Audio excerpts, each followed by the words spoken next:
Go. All right, thank you guys for coming. My name is Amy Hardesty. I've been at the American College of Healthcare Sciences for 2.5 years studying for my degree in complementary alternative medicine.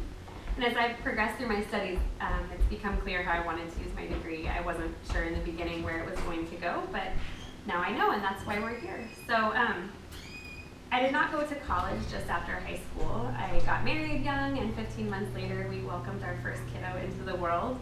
And shortly after that, 2 more kids followed, and life just got busy. So we settled into our routine, and just now kind of finding my way and what I want to do and what I'm passionate about. So this is Tristan. He is our 11-year-old. He is passionate and happy and fun and busy. And he has a hefty case of ADHD as well as DMC, which is also known as drives mama crazy. We spent years medicating him only to lose him to the side effects of medication, and we ended up on a holistic journey. It's a little bit of a different story, but there he is. Our middle child is Piper. She is 6.5, and she is the most girly girl in the entire world. She does not get that from me. I think she gets it from my mom. It doesn't come from me, and I don't think it comes from John, so there she is. And then our third child is Toby. Toby is 4.5. Whoops. Toby is 4.5. He is silly and adventurous and happy, and our journey with celiac disease begins with him. Toby was born on our anniversary, August 7th, 2012. Happy anniversary, Mom and Dad. From now on, you get to celebrate me. I was scheduled for a C-section, which I wasn't super excited about, but due to a previous surgery, I didn't have any other options. So he was, of course, my smallest baby by almost 2 pounds. And around 2 weeks old, Toby started to grunt excessively, and we couldn't figure out why. He wasn't starved of oxygen, he wasn't trying to catch his breath, he just grunted all of the time. By 6 months, we could tell that Toby was fairly delayed cognitively and physically. And there were 1,000 bells that went off for our doctor and us, but in the end of the day, they said he had retained primitive reflexes. He had a swollen belly and skinny arms and legs that rivaled those of children in Ethiopia. He didn't smile or sit up really until he was about 8 months old. He didn't crawl until he was 11 months old, and he didn't walk until my arms had nearly fallen off at 18 months. He didn't really talk much. He seemed to understand what we were saying to him, but he didn't talk back to us very much. And he was constipated. He was so constipated. No matter how much Miralax we gave him, he just couldn't poop. And he got sick a lot.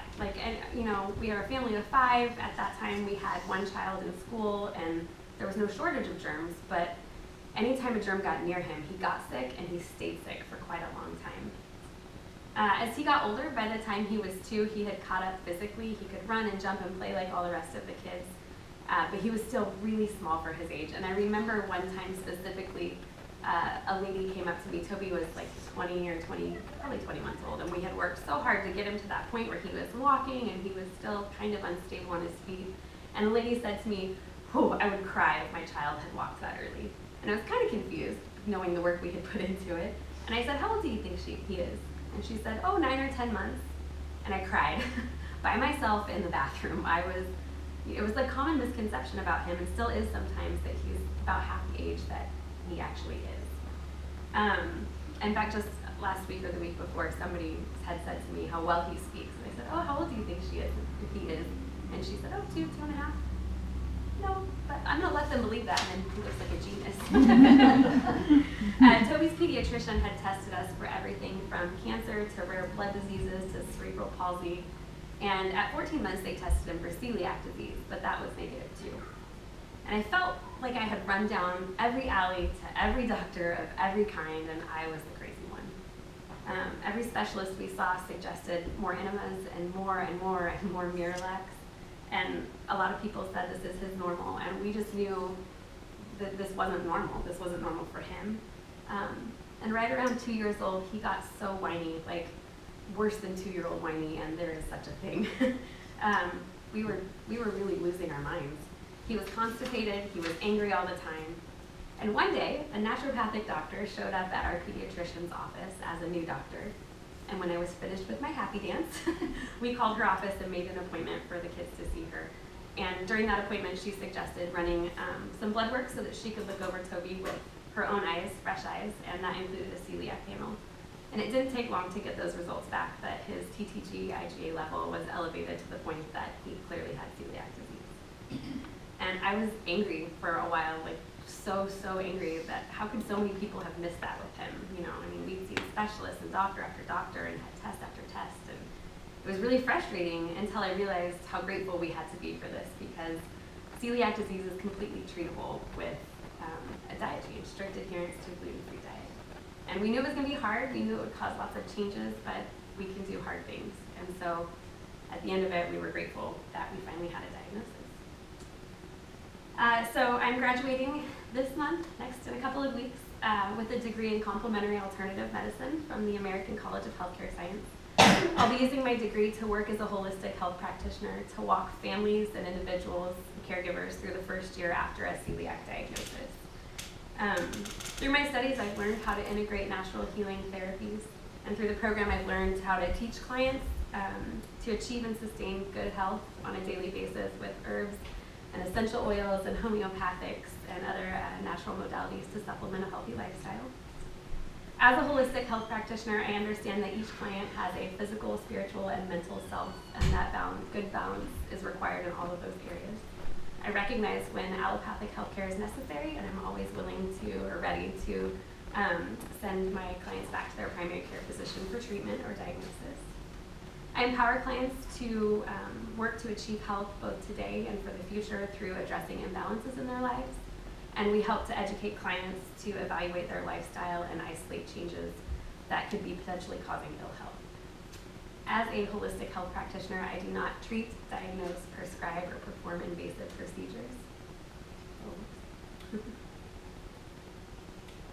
I do evaluate my clients, I educate my clients, and I have suggestions for my clients. As I said, my specialty will be walking people through the first year of a diagnosis with a focus on pediatrics, because being diagnosed with celiac disease is so daunting at any age. There's so much information and misinformation that you really don't even know where to start. And in my position, walking people through that will be able to help with gut healing, battling chronic fatigue, cleaning up pantries, learning how to grocery shop and read labels, all the things that come along with this huge lifestyle change, because you don't have to do it by yourself. Overall, I want people to know that they're not alone, that other people have gone before you, and I can help you settle into a routine, answer questions, and before you know it, you'll be on your own doing a great job. So first of all, what is celiac disease? Prior to a diagnosis, you probably had very little or even no knowledge of what celiac disease is. First of all, celiac disease is not an allergy. It is a genetic autoimmune disease. This means that you did nothing to get it, and you can do nothing to make it go away. There are 3 ways to classify gluten issues. The first is a gluten intolerance. And this is when the body mounts a stress response that is different from the immunological response of celiac disease. An allergy, gluten allergy, causes the immune system to respond to gluten because it thinks it's an invader. It thinks it's something bad to your system. But with an allergy, the immune response is often time limited and doesn't cause long-lasting tissue damage. And celiac disease. Celiac disease is a serious genetic autoimmune disease when the ingestion of gluten leads to many symptoms inclusive of damage to the small intestines. And in the past, a definitive diagnosis of celiac disease required a biopsy of your small intestine, but now there are blood tests that measure specific antibodies that are specific to gluten components. They include the intranasal antibodies, anti-tissue transglutaminase, and the anti-gliadin antibodies. So when you go to the doctor for these things, you'll often hear them refer to a celiac panel.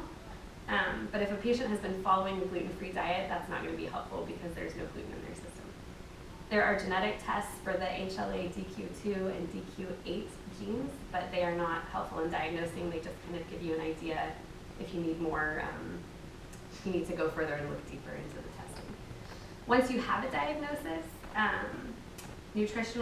determining what nutritional deficiencies you have is important, as well as if you are diagnosed as an adult, they'll oftentimes run a bone density test because when you're not absorbing nutrients, your bones weaken. In rare cases, 1 to 2% of celiac patients will have refractory celiac disease, and that is similar to celiac disease, but unlike celiac, it is unresponsive to 12 months or more of a strict gluten-free diet. So when that happens, there's only a couple of options. The first would be the elemental diet, which is a liquid diet that consists of nutrients that don't require digestion, and the second is total parental nutrition, which is complete IV nutrition and avoids the digestive tract altogether, which requires the full team of physicians as well as constant monitoring. Okay, so this is a really simple explanation, but here's your small intestine. You have villi, which are finger-like projections, and I'll go over that. As the nutrients come through, they absorb them and helping your body to grow and thrive. In celiacs, those don't exist, and they can be, damage can be, depending on how long you've been undiagnosed, and all these things can determine how bad the damage is. But you can see here, like, nutrients just flow by. They're not being absorbed. Your body can't do what it needs, can't get what it needs to do what it needs to do. So most commonly, symptoms will show up in the first 3 years of life after gluten-containing foods have been introduced. But there's a second peak in incidence in early adulthood, and even now, like, more and more adults are becoming more aware of, how they're feeling and finding out that they have celiac disease as well. Celiac disease is genetic. It can come on as a result of trauma or illness or intense stress like pregnancy on the body. So gluten is a protein that is found in wheat, rye, barley, and triticale. I think I said that right. Triticale is a cross between wheat and rye. And when people with celiac disease eat it, it mounts an immune response, attacks those villi, and then they become damaged or even non-existent. And then they can't do their job. They can't absorb the nutrients that they need. The only treatment for celiac disease currently is strict adherence to a gluten-free diet. And one of the things that I hear all the time when I talk about celiac disease is, so you just avoid gluten, right? Yeah, kind of, but no. Gluten, like I said, is a general term for the proteins found in wheat, rye, barley, and triticale. And avoiding obvious sources of gluten, that's pretty easy. You're avoiding bread, you're avoiding cereal, you're avoiding pasta. But you guys, gluten's literally everywhere. It is in bread, cereal, and pasta. It's fun.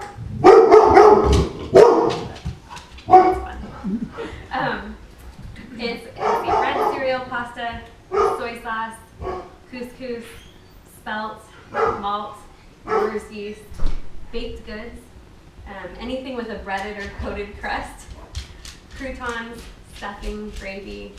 The list literally goes on and on. And then it gets a little more complicated because gluten is also in everything from shampoo and soap, toothpaste, some art supplies, prescription medication, some supplements, communion wafers, lipstick, lip gloss, chapstick, Play-Doh, and even hand sanitizer. It's literally everywhere and in almost everything. So let's talk about cross-contamination. So gluten-free food, French fries, are gluten-free. And so you go to Red Robin, their French fries are gluten-free if you don't have the seasoning on them. So you ask your server, hey, I just need, French fries, no seasoning. Okay. So your server has touched a hamburger that he's serving up on another plate and then scoops your French fries onto your plate. You now have cross-contamination where gluten-free food has come in contact with gluten. And that little amount is enough to cause a celiac problem. It can be something as simple as, I'll use Toby as an example, touching a countertop where a sandwich has been and then sucking his fingers or scratching his ear or any of those things. It's so easy for them to be cross-contaminated. So gluten-free food is not always going to be safe for celiacs as well. It can be, but sometimes it's not. The rule for labeling something gluten-free is that it has 20 parts per million of gluten or less. And the rule for labeling certified gluten-free food is 10 parts per million of gluten or less. Or I'm sorry, less than 10 parts per million. Celiacs react to 10 parts per million of gluten or more. So gluten-free food absolutely can still make a celiac sick. So naturally gluten-free foods would be like fruits and veggies, meat, fish, legumes, beans, nuts, and dairy. Dairy, 80% of celiacs are going to be lactose intolerant, so you have to be careful when proceeding with dairy. Processed gluten-free food means that gluten is not an ingredient in the food you're eating. It can still be made where they are on shared belts, so a gluten-free cookie on a belt where regular cookies have been processed, or gluten-free cookies being made where gluten-containing flour is being mixed around and floating through the air, still can cause a big problem. Certified gluten-free food is made in a factory where gluten is not allowed, so there's way less of a chance of cross-contamination. And it can still get a little bit trickier because there are foods that are gluten-free and are made in gluten-free factories, like those Juanita's corn chips. Those are gluten-free, they are made in a gluten-free facility, but getting the stamp that says certified gluten-free is crazy expensive. So they have opted not to do that. Still gluten-free food. So knowing what names gluten hides under, how to read labels, those things are incredibly important when you're shopping for your celiac, and also something I can help with. So, let's see. With all of that information, making the choice to decide if it's best for your family to have gluten-containing foods in your house is the next important step. In our home for the first year, we had flour tortillas and granola bars that were kept separate from Toby's food, but what we found was that it was way too easy to forget to wipe the counter down after making John's quesadilla and then making Toby's sandwich, and he was getting sick, or even something as simple as like John touching a roll and then holding Toby's hand before we prayed would cause him an issue. So for our family, it was the best decision to completely get rid of gluten, which is something we've just recently done.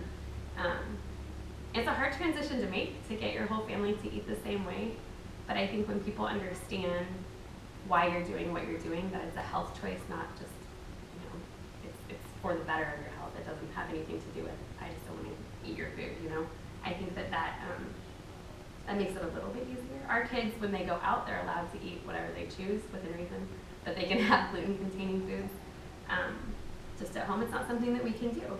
So all in all, you have to assess your situation, decide what's best for you. But there are things to consider. You can't toast regular toast and gluten-free toast in the same toaster, 2 toasters. You can't cook with the same utensils because wood, and silicone can hold on to those molecules, and then you're just mixing them right back into someone else's food.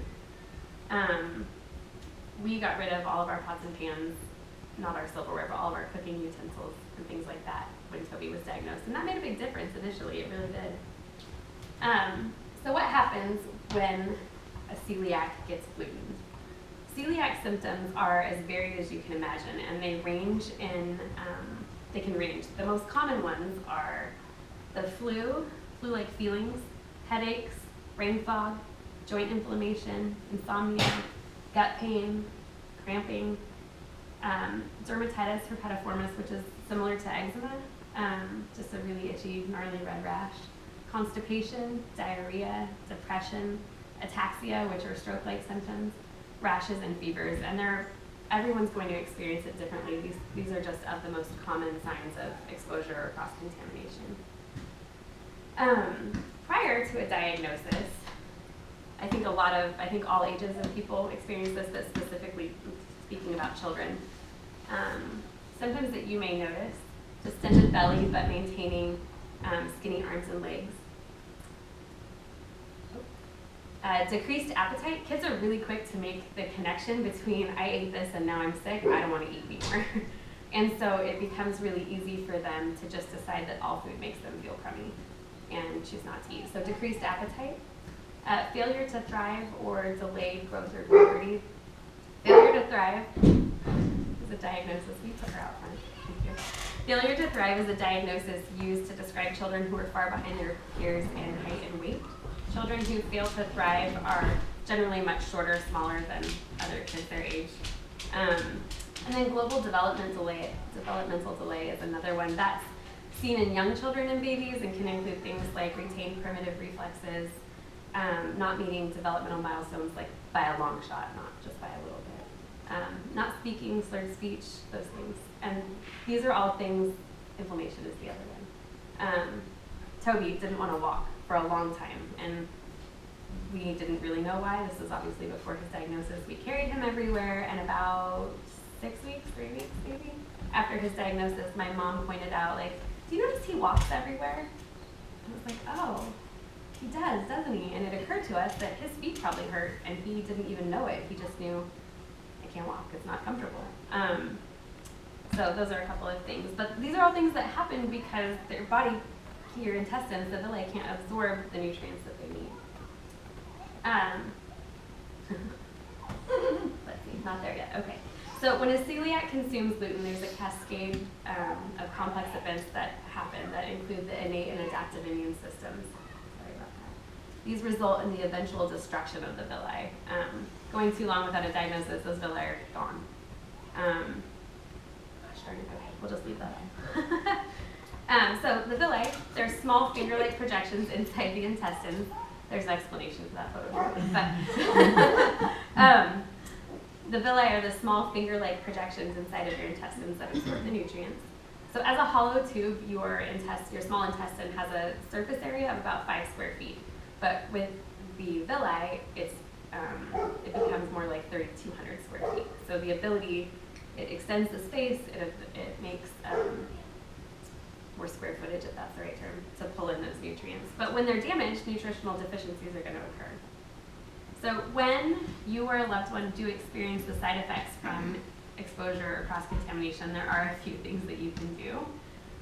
With Toby, we do activated charcoal as our first go-to. It binds toxins, helps you to get it out of your body. That's what's on his face there. We put it in his sippy cup for pill swallowing people. You can just take a couple of capsules. We also increase his C-Cure and his probiotics, and then we just treat things as they come up. The headache, the tired, the belly pain. We use digestive enzymes that are geared directly to break down gluten, and I'll go over some of that in a minute. And then we treat things just symptomatically. We use ginger and turmeric for inflammation, extra water to flush his system, allow him to sleep as much as possible so his body can begin to heal. Sometimes exposure like that can last just a couple of days, depending on how bad it is. Toby sometimes will last 3 weeks after Hawaii when he just ate gluten-containing food before we really realized how serious this was. He came home and he was dragging his foot on the ground and his speech was slurred, and I took him to his doctor and I'm like, what's going on? And she was like, hey, didn't you eat gluten in Hawaii? I was like, oh, yeah, we did, and realizing like it was a huge exposure for him, and it lasted at least 3 weeks. So all of those things are super important to helping heal your gut and your body after exposure. And there's lots of other things that you can do that we just kind of look at as we go. So there are lots of long-term health complications associated with celiac disease, especially undiagnosed celiac disease or people not taking it seriously. Just, a little bit here is okay, or a slice of pizza is okay, not.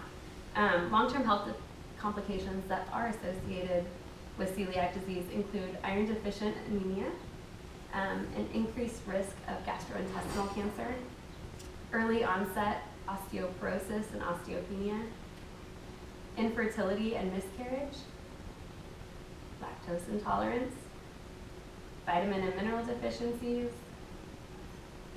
central and peripheral nervous system disorders that include ataxia, epileptic seizures, dementia, migraines, neuropathy, myopathy, and multifocal leukoencephalopathy. I worked really hard on that word, you guys. Pancreatic insufficiency, gallbladder malfunction, even early mortality, non-Hodgkin's lymphoma, small intestinal adenocarcinoma, esophageal carcinoma, papillary thyroid cancer, and melanoma. So it's serious. Not paying attention, not taking it seriously, it's a big deal. It is super important to have a solid care team in place, and that would include your healthcare provider, naturopath, medical doctor, or PA. They are going to get you your initial diagnosis, follow-up blood work, and just general checkups on your health. Also a GI doctor if you choose to have an endoscopy to check for the villi. You typically, after that, you're not going to see them again unless your symptoms get worse or just persist and your doctor sends you back to them. as well as a nutritionist or a holistic health practitioner that can walk you through the daily ins and outs, because your doctors are busy and they don't necessarily have time for you to call them 14 times a day to ask questions. Although that would be great. So how can gluten get into your system?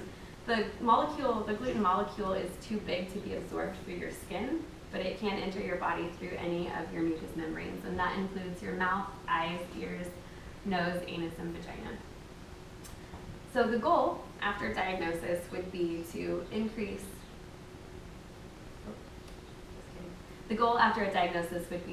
your energy and to heal your gut so that your body can do its job. And in my opinion, there are many supplements that help support a celiac system. The one that we've seen the most results from have been C-Cure, which is a deep sea whitefish protein capsule. Smells terrible, but it does its job really well. We put these in Toby shakes for kids. It's pretty easy to disguise with like chocolate protein powder or almond milk. Probiotics are hugely important. Iron. There's a great flavored iron. You need to love this. It's amazing. Vitamin B12, calcium, and adrenal support. These are all things that are going to be super helpful. The adrenal support with Toby has changed his whole personality. He has the energy of a 4-year-old now, which is really nice to see most of the time. Sometimes I miss that quiet little sleepy kid. Let's see. So when you are looking at your supplements and things, always remember that oftentimes inactive ingredients in supplements and medications can contain gluten or barley. So make sure that you're checking those things or calling the manufacturer to ask. So it's important to ask your healthcare provider to check for nutritional deficiencies so you know where to start. So it's a lot of information, can feel fairly overwhelming. That's where my job as a consultant can come in. My degree in complementary alternative medicine combined with my experience as the mom of a celiac ensures that I can walk you safely and carefully and effectively through the process of a diagnosis, or after your diagnosis, of just learning the ins and outs of how this goes. Being the parent of a celiac or being a celiac yourself is incredibly daunting. It's a big task and it takes over your life for a little while. But rest assured that you will find your flow and you will look back and think, man, I can't believe I let that overwhelm me, because once you get the hang of it, it just becomes part of your daily life. And it kind of forces you to eat healthy, to change your habits, to look at food differently. So when, right before last week, we asked people to send in questions, so I'm going to go over some of those questions now. One of them is, how do we handle holidays or eating out? There are lots of ways to handle those. We have a list at our house of safe candy for Halloween. So when he comes home, we can kind of pick through the safe candy, and then what's not safe, he can turn in for a treat from the Dollar Tree or Fred Meyer's or whatever. Just so he's not feeling left out, not feeling like this is stunting him. You know what I mean? And with Easter, we have an approved list of candy that we can give to people, but if people don't ask and bring things that aren't safe, we just have another pile that we discreetly swap out from, and then he still has the opportunity. When we go out to eat, we typically will make call ahead. We will only go to places that we know are safe, that take cross-contamination seriously. But if we happen to land somewhere, we always have snacks in our car so that Toby can still have something to eat if we happen to be on a trip and have to stop somewhere and we know it's not safe. Holidays can be tricky. I think there's a couple of things. One is always letting your celiac go first through the line. If you're doing food buffet style, it limits the chance of cross-contamination from utensils. It limits, cross-contamination from Aunt Elsa just grabbed a roll and then picked up turkey with her hands, and now there's gluten in the turkey bowl. So making sure that they have a chance to go through and scoop things up first. And I think a big thing is keeping in mind that you don't have to apologize for the way that you're eating. Don't expect people to cook specifically for you, but don't apologize for bringing your own food. It's not an option to take a day off from the way that you eat. It's not. And I will never apologize for protecting that. So know that it's okay. Can you buy bulk food out of a bin? Yes. Again, it's a personal choice. We buy bulk food out of bins that have flour on the bottom, because then there's less chance of them scooping flour into a bag and it drifting down onto the peanuts or whatever that are gluten-free. You don't know where scoops have been, you don't know whose hands have been in there, so there's always a risk, but sometimes it's worth it to just try different things, but make sure that the flour is on the bottom. That's a big deal. How do you handle caregivers?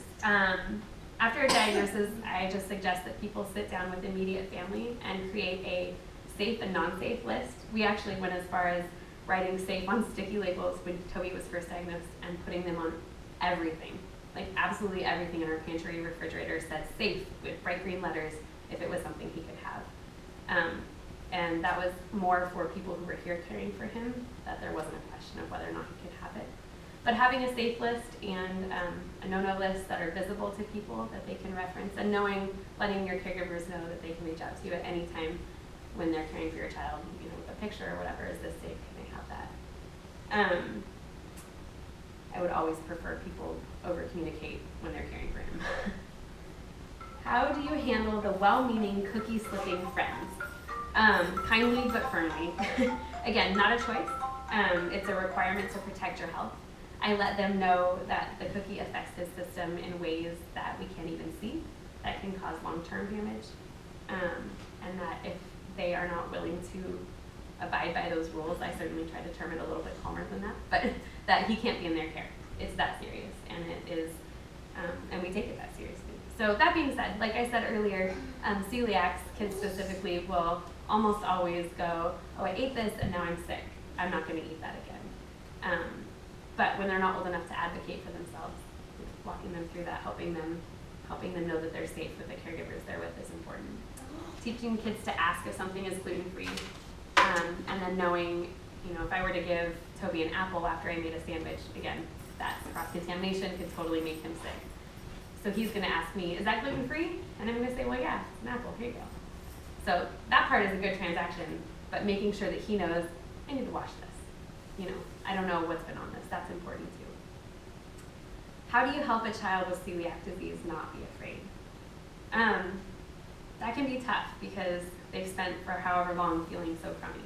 So helping them know that it's just a bump in the road, like celiac disease is part of their story, it doesn't define who they are, and that you will always be their biggest advocate, their biggest ally, and you will be there to protect them, teach them, walk them through it. It does kind of take over things for a while, but that's okay, it should, because you have to get your feet underneath you. Can you go gluten-free without breaking the bank? I've heard you can. You can. It takes work and creativity. We have learned to avoid purchasing the gluten-free and certified gluten-free food that we can make, like Luna bars and Lara bars and some bread, peanut butter balls, those things. And in our website that we'll be releasing soon, that will have a link to gluten-free blogs that help you learn how to cook differently. We'll have a bunch of recipes on there as well. So, one of the other ones, can celiac disease affect your mental health? Yeah, it can. A wide range of mental health issues can occur as a result of untreated celiac disease. So initially, there can even be a misdiagnosis of psychiatric illness because of some of the neurological and psychiatric symptoms in untreated celiac disease. They can include extreme mood swings, anxiety, depression, difficulty concentrating, difficulty sleeping, and a decrease in appetite. And these symptoms, no matter what, always call for a doctor to evaluate and determine the cause of them. Are there varying degrees of celiac? No, they're not varying degrees, they're just varying symptoms. I know of a young gal who throws up immediately upon ingesting gluten, even if it's just cross-contamination, which in a lot of ways is great because that means it never reaches her small intestine to do damage, but obviously not good if you're at school. Toby experiences ataxia, the stroke-like symptoms after ingesting gluten, and flu-like symptoms when he just seems to be cross-contaminated.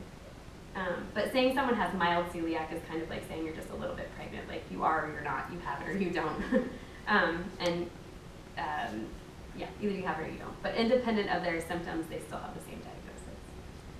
So why are there so many different symptoms? Well, I think it just has to do with how you're wired, how your body processes what comes in, the level of damage inside your gut, those kinds of things. But definitely celiacs across the board will experience lots of similar symptoms. What other autoimmune diseases are associated with celiac disease? when you have an autoimmune disorder, you are prone to get other autoimmune disorders. And celiac disease is commonly associated with type 1 diabetes, multiple sclerosis, Hashimoto's, autoimmune hepatitis, arthritis, and Addison's disease. This is a good one. Is it possible that chemicals in our food are associated with the rise in celiac disease? And personally, I think it is.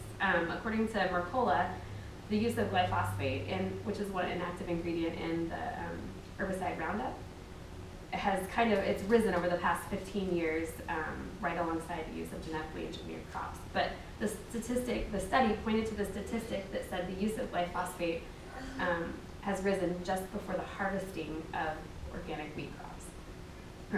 Non-organic wheat crops. And glyphosate has been shown to severely damage gut flora and cause chronic diseases that are rooted in gut dysfunction. So what can you do to make sure you're keeping a celiac safe around you?